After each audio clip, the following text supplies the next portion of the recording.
How much do you know about forklifts? Can you imagine a world without forklifts? It would be so inconvenient and impossible to replace the efficiency that it provides us. If you think about it, we should be very grateful that forklifts were invented. In that sense, I'm going to briefly talk about forklifts today.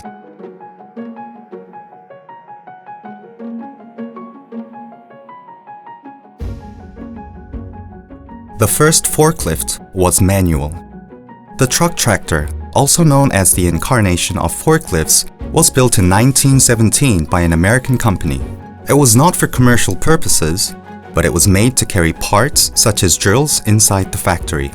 All the loading boxes were made of wood, and loading and unloading operations were all manual. It looks a bit sloppy, doesn't it? However, a factory visitor was impressed by the practicality, and it became a starting point for further development. Can you imagine a forklift with wooden forks and mast? It looks a bit odd, but that's how it started off in the beginning. Salute, military forklift driver. In the military, there are a lot of things to move. Since it is not easy to hire professionals every time, military forklift driver is an essential position. There are two ways to become a military forklift driver. Either you already have a forklift license, so you are assigned automatically, or you attend a 3-week course at the ROK Army Logistics School and get assigned. It'll be very rare to operate forklifts outside the base. So wouldn't it be one of the easiest positions in the military? We'll see. Forklift on the road. I'm sure you've experienced driving behind a forklift on the road. Its size and appearance is definitely overwhelming, isn't it?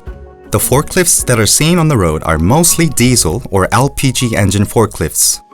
Counterbalance battery forklifts can also be driven on the road if it has pneumatic tires and a license plate. All these forklifts need to be within the size limit set by the Road Traffic Act, have a license plate, and the driver has a forklift driver's license. We're talking about only national roads and roads that are managed by the local government. Have in mind that forklifts aren't allowed to be on both expressways and highways because of their limited speed. Korean actor's forklift license challenge. A Korean actor challenged himself to obtain a heavy equipment operator license on TV. There are two types of forklift licenses.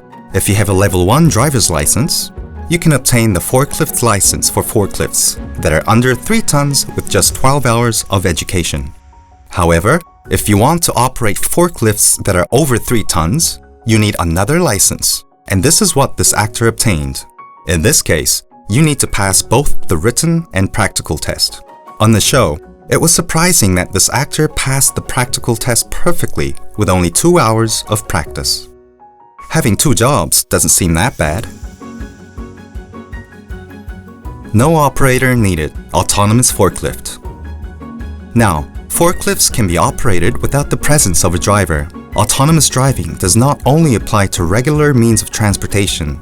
It is expanding its application into the industrial vehicle and construction equipment industry. Autonomous forklifts are manufactured based on electric forklifts and charges itself when it runs out of power.